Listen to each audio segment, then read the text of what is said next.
बगैर हो गया। उस पारसा आबिदा जाहिदा माँ की आगोश में परवान चढ़ा। एक रिवायत में तो ये भी आया है कि उस आबिदा जाहिदा सैयदा ताहिरा माँ ने कभी अपने लखते जिगर को बगैर वुजू के दूध नहीं पिलाया। अच्छा, मैं ये समझता हूँ कि कुछ करने से कुछ जरूर होता है ना। कुछ चीजें होती हैं कमाई से हासिल की जाती हैं, अब मैं जो बनाऊं, और कुछ चीजें अताई होती हैं जिन्हें अल्लाह अता कर देता है। जाको कलर तब वारो करिए दो बंदे के मार। तो कुछ चीजें मेहनत करके कमाई जा सकती हैं, मुआशरा बनाया जा सकता है।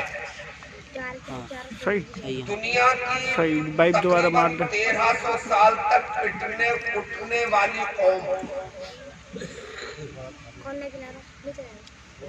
जिसे हिटलर ने 70 लाख यहूदियों को गैस के चैम्बर में डालकर दिया, 1300 साल तक उसका कोई मुल्क नहीं था, मगर उन्होंने मेहनत शुरू की। और मेहनत कहाँ से, जरा इसमें गौर करना है। माए भी बैठी है, सुन ले, उनके मतलब की बात है। मेहनत उन्होंने औरत से शुरू की। अभी किसी ने इंटरव्यू में पूछा एक यहूदी से कि तुम्हारे नजदीक सबसे ज्यादा कीमती चीज क्या है, तो उसने बर्जस्ता जवाब दिया कि हमारे यहाँ की औरत। क्या बोला वो? हमारे यहाँ की औरत। और ये लिया कहां से उसने? इस्लाम से, है ना।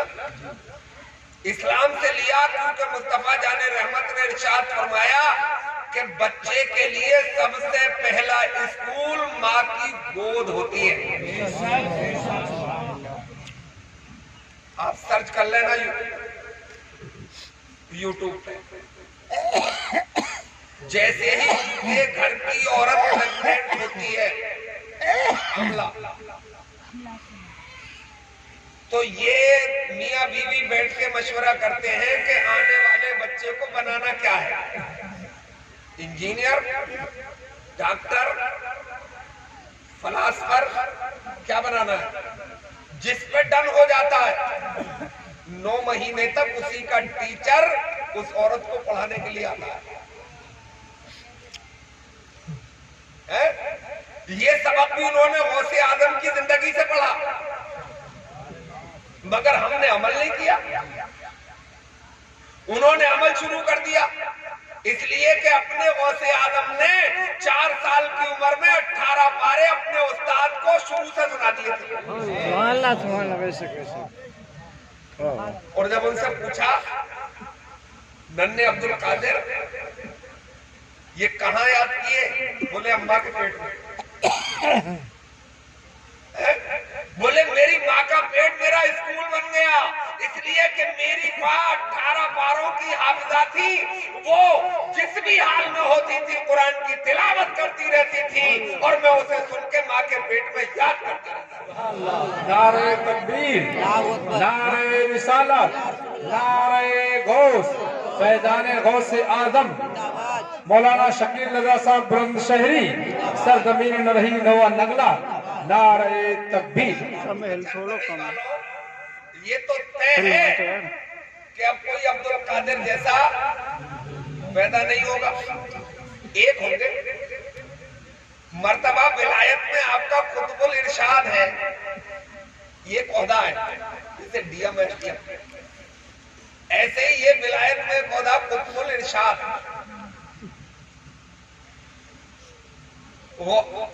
गौसुल अगवास, इस मर्तबे के कुर्बे कयामत एक होंगे, और वो भी सरकार की आल में से होंगे। वो मशहूर होंगे हजरत इमाम मेहदी के नाम से, मगर नाम उनका मोहम्मद होगा। उनके अब्बा का नाम अब्दुल्ला होगा और सरकार की तैयारी हाल में से होगा। ये तो तय है कि अब एक ही होगा उस मर्तबे का। तो मैं आपसे गुजारिश कर रहा हूं, अपनी माओं तक, अपनी बहन बेटियों तक ये बात जैसे भी पहुंचा सको पहुंचा देना कि इस जमाने में कोई गौसे आजम तो पैदा नहीं किया जा सकता, मगर गुलाम गौसे आजम तो पैदा किया जा सकता है। मगर माँ को कुरान की तिलावत करनी पड़ेगी, पंज वक्ता नमाज पढ़नी पड़ेगी, इस्लामी उसूलों पे चलना पड़ेगा। तो यकीन रखना तेरी गोद में भी कोई गुलाम गौसे आजम बन के इल्लल्लाह का झंडा लहराने का काम करेगा, मोहम्मद रसूलुल्लाह के जलवे बखेरने का काम करेगा।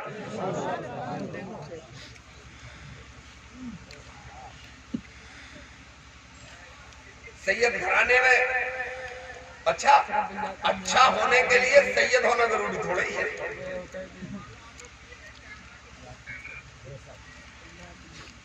भाई अपने हिंदुस्तान के राजा, अपने ख्वाजा, ये तो सैयद हैं, मगर इनके पीरों मुर्शिद तो सैयद नहीं।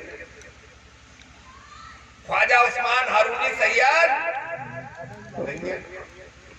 तो वली होने के लिए, अल्लाह वाला होने के लिए, मुस्तफा जाने रहमत का सच्चा गुलाम होने के लिए सैयद होना जरूरी नहीं है। टाइम बहुत जीरो है। आपके घर में भी अल्लाह वाला बन सकता है, ये चीज हासिल की जा सकती है मेहनत करके।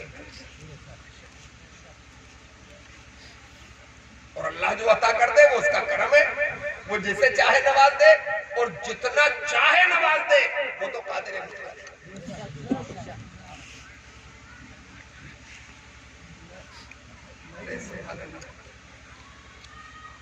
तो अपने अब्दुल कादिर जिलानी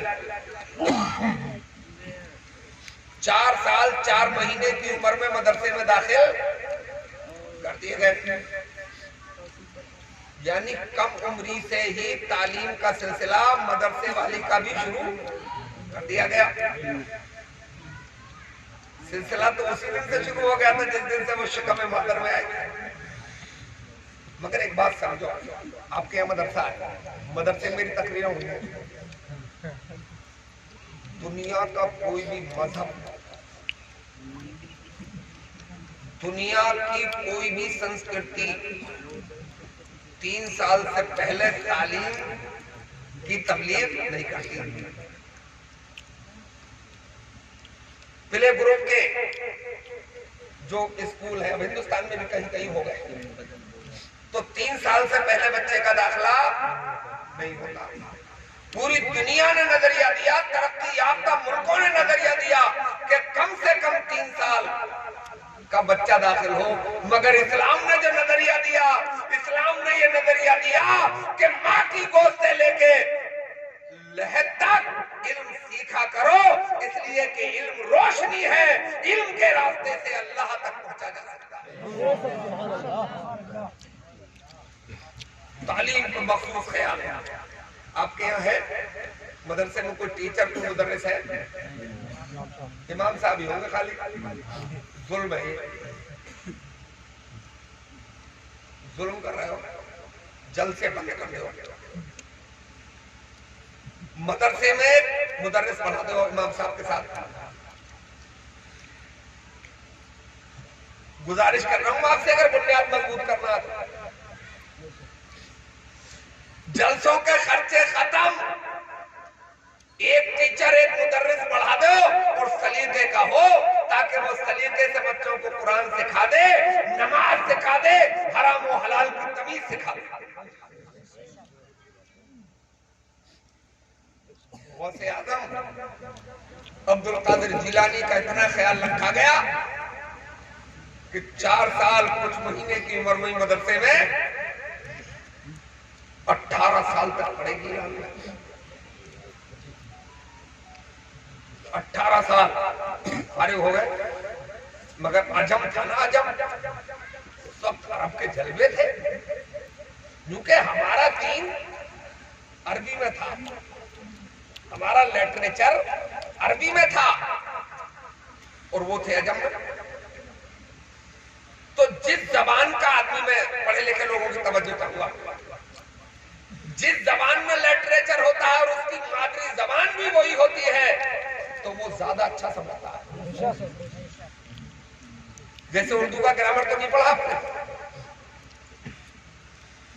कवायद उर्दू का नहीं पढ़ा, मगर मैं बोलूं रोटी अच्छा है तो बगैर ग्रामर के आप समझ जाओगे मौलाना गलत बोल रहे हैं।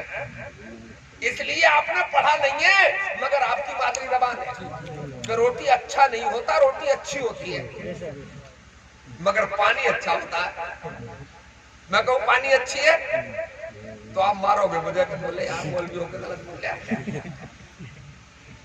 तो अरबी में था, 18 साल में फारिग हो गए, सैयद आलिम दीन बन गए, वालिद का इंतकाल हो गया। जिम्मेदार थे, जमीनात थी आपकी, बैल भी थे घर में, हल भी था, कोई एक फनी वाला। सोचा आप घर का काम करें, खेती बाड़ी करें। बागात भी थे, आपने सुना होगा अलमा से कि अंगूर का खोचा तोड़ते वक्त वालदा को झटका लग गया। मगर मैं मेन बातें बता रहा हूं, तो तकरीर आपको और भी समझा। हल कांधे पर रखा अब्दुल कादिर जिलानी, बैल खोले, जंगल की तरफ चल दिए। जैसे ही गीलान से बाहर निकले जंगल की तरफ, बैल ने बोलना शुरू किया उन्हीं की जबान में। बोले अब्दुल कादिर, अल्लाह ने तुझे इसलिए पैदा नहीं किया है कि तू जंगल की जमीन जोते, अल्लाह ने तुझे इसलिए पैदा किया है कि तू दीन मुस्तफा की आबियारी करे और दीन मुस्तफा की तबलीग करके दुनिया में इस्लाम का डंका बजा। उड़ के निकले, ये कौन बोला? कोई है तो नहीं, आवाज कहां से आई? फिर बैल को खींचा, बैल ने फिर वही काम पलट के देखा, बैल बोल रहा है। 18 साल की कम उम्री, बैल को बोलते हुए देखा, जहन मखदूश हुआ, बार बार सोचे मैं तो अजमी हूं,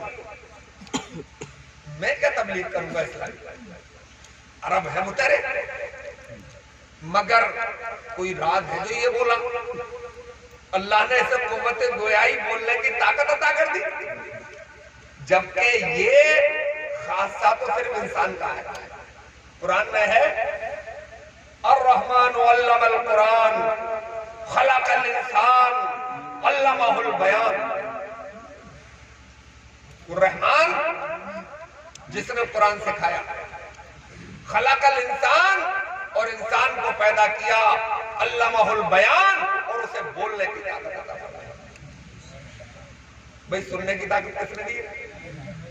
बताओ। सूंघने की, देखने की, तो कुरान में ये भी आ सकता था कि हमने तुम्हें देखने की ताकत अता की पैदा करके, सुनने की ताकत अता की, मगर यही फरमाया कि हमने तुझे नुत्क़ अता फरमाया, बोलने की ताकत अता की। वजह जानते हो? पूरी कायनात अल्लाह ने पैदा की है। हमसे ज्यादा सुनने वाले लोग इस दुनिया में हैं अल्लाह की मखलूक में। आप बियाबान जंगल में सरपट घोड़ा दौड़ाते जा रहे हैं और घोड़े ने कनौती बदली, कान हिलाए, घोड़ा ठिठका, आप हैरत में पड़ गए कि घोड़ा ठिठक क्यों रहा है, कनौती क्यों बदल रहा है? हमने तो कुछ सुना नहीं, शेर की दहाड़ सुन ली घोड़े ने और हमारे कानों तक नहीं पहुंची। इसका मतलब अल्लाह ने हमसे ज्यादा घोड़े को सुनने की ताकत अता फरमाई है। तो देखने की ताकत क्या दीजिए, हमें आंखें नहीं है, ये तो जरूर ना है, उजाले में देखती है, अंधेरे में तो नाली में पैर बंद कर दे, हाथ थक्को कटाई। उजाला चाहिए देखने के लिए, चाहे मोबाइल की टॉर्च क्यों ना, टॉर्च क्यों ना, अंधेरे में रास्ता भटक जाएगा। और मेरे भाई चमगादड़ तो अंधेरे में ही देखता है। बोलो अंधेरे में देखता है नहीं देखता है। और बुजुर्ग बताते कि कबूतर आसमानों की बुलंदियों को उड़ता है और जमीन पर पड़े हुए राई के दाने को देख लेता है। इसका मतलब हमसे ज्यादा ताकत दी अल्लाह ने।